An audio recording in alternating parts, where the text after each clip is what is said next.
اعوذ باللہ من الشیطان الرجیم بسم اللہ الرحمن الرحیم گریڈ 4 السلام علیکم ورحمۃ اللہ وبرکاتہ۔ ہینڈ آؤٹ نمبر 2 میں لیکچر نمبر 1 کے ساتھ میں قاری محمد اسرائیل آپ کی خدمت میں حاضر ہوں۔ الحمدللہ ہمارا ہینڈ آؤٹ نمبر 1 کا کام تقریباً ہو چکا ہے۔ اب آپ نے الحمدللہ یہ کام کلاس ورک کاپی میں کر لیا ہوگا۔ اگر بیٹے نہیں کیا تو عذرائے کرم ہینڈ آؤٹ نمبر 1 کا کام جو ہے جتنا جلدی ممکن ہو کر کے اس کو جو ہے چیک کرا دیں۔ یہ انشاءاللہ آپ ہی کے لیے انتہائی فائدہ مند ہوگا، تاکہ ساتھ ساتھ ہمارا یہ کام جتنا جلدی ہوگا انشاءاللہ اتنے ہی ہم اس کا جو ہے فائدہ بھی حاصل ہوگا، اور ساتھ ساتھ اس کو یاد بھی کیجیے گا۔ سمجھے نا کہ جتنا کام کرتے جائیں اس کو جو ہے نا یاد کرتے رہیں گے تو آپ پر ایک برڈن جو ہے نا وہ جو ہے نا آپ کا جو ہے نا کم ہوتا جائے گا، یعنی کہ آرام سے جو ہے نا آپ باقی جو ہے نا کام کرتے جائیں گے۔ تو آج ہم نے جو پڑھنا ہے بیٹے انشاءاللہ العزیز اللہ تعالیٰ کے فضل و کرم سے قرآنی دعائیں ان کو ہم پڑھیں گے، سمجھیں گے۔ تو آپ اپنی کتاب نکال لیجیے گا اور کتاب کے پیج نمبر بالکل لاسٹ پہ پیج نمبر 56 پہ پیج نمبر 56 نظر آ رہا جی، پیج نمبر 56 پہ یہ 2 قرآنی دعائیں لکھی ہوئی ہیں۔ ہم انشاءاللہ العزیز ان کو پڑھیں گے۔ یہ ایک ہے مشکل وقت میں آسانی کی دعا۔ بیٹے دیکھیں اللہ تعالیٰ نے قرآن کو ہماری رشد و ہدایت کے لیے بھیجا ہے، تو ہم اس کو پڑھ کر سمجھ کر اس سے استفادہ حاصل کر سکتے ہیں، اور جہاں اگر کوئی مشکل آ جائے تو اس کے حل کے لیے بھی اللہ تعالیٰ نے ہمیں کچھ تعلیمات دی ہیں۔ ان تعلیمات کو بروئے کار لا کر ہم اپنی مشکلیں بھی آسان کر سکتے ہیں۔ اب مثال کے طور پر کوئی بھی اگر مشکل پیش آ جائے، بیماری آ جائے، کوئی پریشانی آ جائے، کسی قسم کا اس طرح کا کوئی غم دکھ بیماری اگر لاحق ہو جائے انسان کو، تو اس وقت قرآن ہمیں یہ تعلیم دے رہا ہے کہ یہ قرآنی دعا جو ہے نا پڑھ لیا کریں۔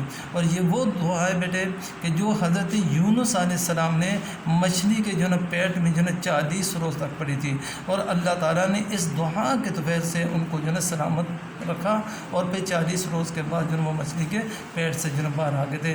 بہت ہی مجرب دعا ہے، اس کو آیت کریمہ بھی کہتے ہیں، اور یہ مشکل کے وقت جو ہے نا تیر بہدف ہے، یعنی کہ بہت ہی زیادہ مجرب ہے۔ تو اس کو جو ہے نا آپ خود بھی جو ہے نا زبانی یاد کر لیجیے گا بمائے ترجمہ، اور اپنے جتنے بھی آپ کے گھر والے ہیں یا دوست احباب ہے، یا ویسے بھی اگر محفل میں جو ہے نا کچھ حضرات کے ساتھ بیٹھے ہوں تو جو ہے نا ان کو جو ہے نا آپ بتا سکتے ہیں۔ ٹھیک ہے نا بیٹے، اس ظاہر دیا سے دیا ہی جلانا پڑے گا۔ میں نے آپ کو بتایا، آپ اپنے والدین کو بتا دیں، وہ آگے اور لوگوں کو بتائیں، تو یہ ایک اسی طرح کا سلسلہ جاری و ساری رہتا ہے۔ تو اس کو جو ہے نا یاد کر لیجیے گا۔ اب میں آپ کو پڑھا رہا ہوں، آپ لوگ غور سے دیکھیے گا۔ بسم اللہ الرحمن الرحیم، کیسے پڑھیں گے بیٹے؟ بسم اللہ الرحمن الرحیم، لا الہ الا انت سبحانک انی کنت من الظالمین۔ لا الہ، ایک بات یہاں پر خاص طور پر یاد رکھیے گا بیٹے، یہ لام جو ہوتا ہے نا بیٹے لا الہ، اس کو جو نا ہمیشہ جہاں بھی آئے گا نا لمبا کر کے پڑھیے گا۔ اس کی وجہ یہ ہے بیٹے کہ اگر آپ اس کو لمبا کر کے نہیں پڑھیں گے تو معنی ایک دم چینج ہو جائیں گے۔ اب اس کو یوں سمجھ لیجیے گا جیسے ہم پڑھتے ہیں لا الہ الا اللہ، کلمہ طیبہ ہم پڑھتے ہیں نا بیٹے، تو کیا معنی اس کے کہ اللہ کے سوا کوئی معبود نہیں۔ لیکن اگر ہم نے لام کو لمبا نہیں کیا تو معنی بالکل جو ہے چینج ہو کر کیا ہوگا کہ اللہ کے سوا بھی کوئی معبود ہے۔ یہاں پر جو نا اگر ارادے سے کہیں گے تو بندہ جو نا کافر ہو جاتا ہے، ہاں اگر ارادے سے نہیں کہتے گنہگار تو ضرور ہوگا، لیکن حالت کفر میں نہیں جائے گا۔